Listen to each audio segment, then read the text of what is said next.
টাকা পয়সা দেওয়ার মালিককে বলেন আল্লাহ। টাকা পয়সা দেওয়ার মালিককে, আবার টাকা পয়সা নেওয়ার মালিককে।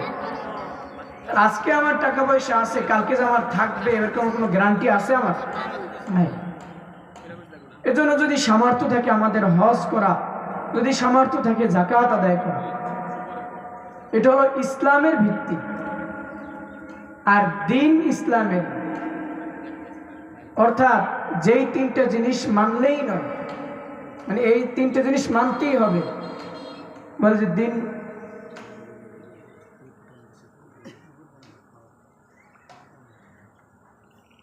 আচ্ছা, মা বোনেরা যারা এদিকে আসেন, এদিকে না আসলে ভালো হয়, ওদিকে গেলে ভালো হয় আর কি। যাই হোক, দিন ইসলামের ভিত্তি হলো তিনটা। কয়টা বলেন? তিনটা। এই তিনটা সকলের মানতে হবে। ওই দুইটা হলো যাদের উপর, যাদের মাল আছে, নিসাব পরিমাণ সম্পদ আছে, তাদের পালন করা। তাদের তো ওই দুইটা আছে, সাথে এই তিনটাও। তাহলে এই তিনটা হলো, এই কথা মনের ভিতরে রাখা যে আল্লাহ ব্যতীত আর কোনো মাবুদ নাই, হযরত মুহাম্মদ মুস্তাফা সাল্লাল্লাহু আলাইহি সাল্লাম আল্লাহ তাআলার রাসূল। আর হলো নামাজ, আর হলো রোজা। এই তিনটা হলো ইসলামের, দিন ইসলামের ভিত্তি। কি বলেন? দিন ইসলামের ভিত্তি। এটা প্রত্যেক মুসলমানের মানা, এইটা প্রত্যেক মুসলমানের কর্তব্য। এই তিনটা মানতেই হবে। কিন্তু আমরা ফজর কাটাই ঘুমের মাধ্যমে, জোহর কাটাই কাজের মাধ্যমে, আসরও কাজের মাধ্যমে যায়, মাগরিব যায় ক্লান্তের মাধ্যমে, এশা যায় ঘুমের মাধ্যমে। ঠিক না? এই হয় আমাদের হালত। আজকে আমরা আসি, কালকে যে আমি থাকবো এরকম কোনো গ্যারান্টি তো আমাদের নেই, আছে? নাই। তাহলে কেমনে আমরা বলি যে আগামীকালকে নামাজ পড়বো? তবে ইনশাআল্লাহ আমরা এখানে যে কয়জনই আছি, এই কয়জনের দৃঢ় প্রতিজ্ঞা করব যে এখন থেকে আজকে এই মাহফিল থেকে শিক্ষা নিব, 5 ওয়াক্ত নামাজ আমাদের সহিত আদায় করব। ইনশাআল্লাহ পারবো না? ইনশাআল্লাহ। তাহলে রোজা, এই যে রোজা, আল্লাহ রাসূল বলেন আসিয়ামু জুন্নাতুম মিনান নার, যে যুদ্ধ করতে গেলে যখন আমার এক হাতে থেকে তলোয়ার আর এক হাতে থেকে ঢাল থাকে না, যদি এক হাত দিয়ে যদি তলোয়ার থেকে আর এক হাতে ঢাল থাকে না, আমাদের তলোয়ার দিয়ে মারতে গিয়ে ঢাল দিয়ে আর একটা তলোয়ার থাকে নাকি? আল্লাহ রাসূল বলছেন যে রোজাও হলো মুমিনদের জন্য ঢাল সুর।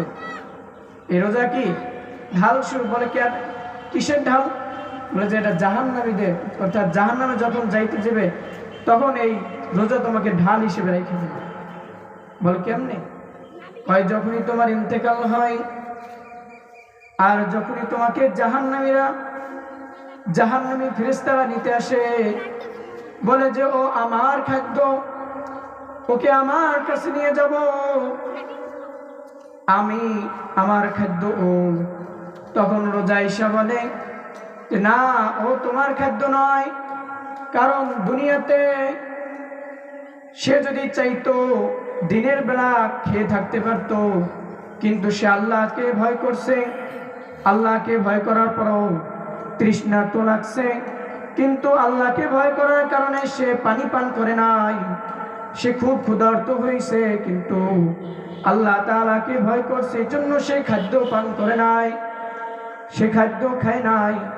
এজন্যই আমি রোজা, আজকে আল্লাহ আমাকে পাঠাইছেন যেন আল্লাহর বান্দাকে জাহান্নামে না নেওয়া হোক, আল্লাহর এই বান্দাকে রায়্যান নামে জান্নাতের ভিতরে প্রবেশ করানো হোক। সুবহানাল্লাহ। তাহলে রোজাদারদের জন্য জান্নাত আবার ভিন্ন। রোজাদারের জন্য জান্নাত কি ভিন্ন? সেই জান্নাতের নাম হলো রায়্যান। জান্নাতের নাম কি? রায়্যান। এরপর আল্লাহ বলেন যে আমার বান্দা যত নেক আমল করে এগুলো সব তার নিজের জন্য করে, আর এর নেকি হয় 10 থেকে 700 গুণ পর্যন্ত। কত? 10 থেকে 700 গুণ পর্যন্ত এই নেকি হয়, এর থেকে বেশি নেকি হয় না। কিন্তু আল্লাহ বলে যে এই রোজা হলো সবার থেকে ব্যতিরেক। বলে যে রোজার প্রতিদান আমি আল্লাহ নিজেই দেব। সুবহানাল্লাহ বলবেন। এই রোজার প্রতিদান কে দেবে? আল্লাহ বলে আমি নিজেই দেব এই রোজার প্রতিদান। আমার বান্দা আমাকে সন্তুষ্ট করার জন্য না খেয়ে সে ধৈর্য ধারণ করে আমাকে সন্তুষ্ট করার জন্য সে সারাক্ষণ রোজা রাখছে। সে সমস্ত দুনিয়াবি ভোগ বিলাস থেকে সে বিরত রাখছে, তার মুখে হেফাজত করছে। যখনই তাকে কেউ কোনো গালি দিতে আসছে তখনই সে বলে দিয়েছে আমি রোজাদার। যখনই কেউ তাকে পানি পান করাইতে আসে তখন সে বলে দিচ্ছে আমি রোজাদার। আমার বান্দা আমার জন্য কষ্ট করছে, আর এর প্রতিদান আমি আল্লাহ নিজেই দিব। সুবহানাল্লাহ। তাহলে আল্লাহ তাআলা আমাদের সকলকে এই যে রোজা আসতেছে এই রোজাগুলোকে রাখার মতন তৌফিক দিক। সকল বলি আমিন। ইনশাল্লাহ রাখবো না রোজা 30টা। এখন আমরা আবার করি কি, শুধু রোজাই রাখি, নামাজ পড়ি না। কি করি? রোজা রাখি, নামাজ পড়ি না। তাহলে সেই রোজায় কি কোনো উপকার আছে? রোজায় হলো এক ফরজ। রোজা রাখলে আপনি কয়টা ফরজ পাইবেন? একটা। আর নামাজ পড়লে 17। তাহলে আপনি কোনটা থেকে কোনটা বাদ দিলেন? তাহলে নামাজও পড়তে হবে, রোজাও রাখতে হবে। নামাজ হলো ইসলামের ভিত্তির 2 নাম্বার খুঁটি। কয় নাম্বার খুঁটি?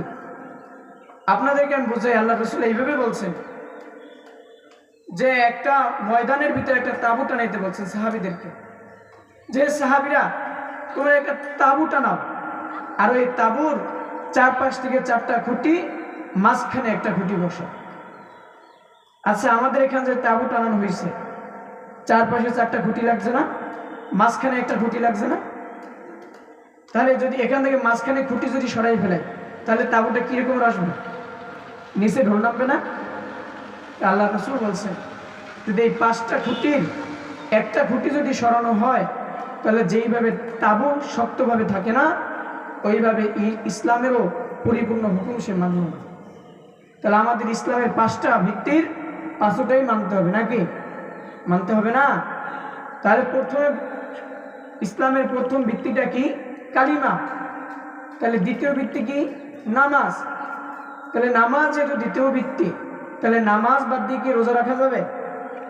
বলেন, নামাজ বাদ দিয়ে কি রোজা রাখা যাবে? আবার ঈমান নাই নাকি নামাজ পড়া যাবে? তাহলে সর্বপ্রথম আমাদের ঈমান আনতে হবে।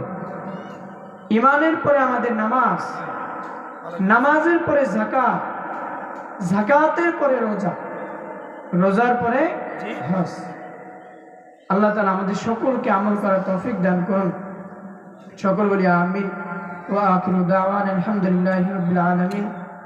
আমি ছোট মানুষ যা বলছি যদি ভুল ভ্রান্ত হয় ক্ষমার দৃষ্টিতে দেখবেন। আমার জন্য দোয়া করবেন যেন আল্লাহ তাআলা দ্বীনের খিদমত করার তৌফিক দেন। সকল বলি আমিন। আসসালামু আলাইকুম ওয়া রাহমাতুল্লাহি ওয়া বারাকাতুহু।